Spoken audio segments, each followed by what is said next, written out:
Hello guys, আজ আপনাদের শেখাবো আমি সিঁড়ি কীভাবে বসাই। প্রথমে রাইজারটা এভাবে মাপ করে সমান করে লাগিয়ে দেবে, তারপরে মশলাটা চালাবে, তারপরে জল দিয়ে এইভাবে সিমেন্ট দিয়ে ভালোভাবে সিমেন্টটা দিবে যাতে মালটা ভালোভাবে ধরে।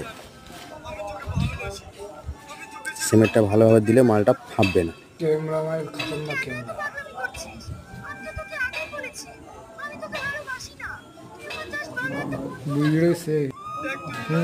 তারপর ধাপটাকে নিয়ে যাবে, নিয়ে যেয়ে বসিয়ে ধাপটাকে ভালো করে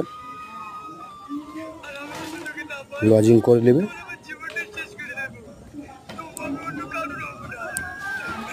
লজিং করা হয়ে গেলে ভালোভাবে মালটাকে ভালোভাবে ঠুকে টেস্টিং করে মালটাকে ভালোভাবে ঠুকবে যাতে মালটা না ফাটে।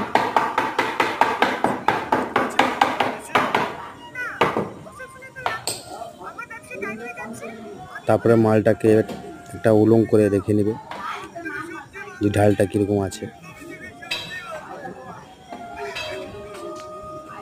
ইউটিউবে পোস্ট করবেন।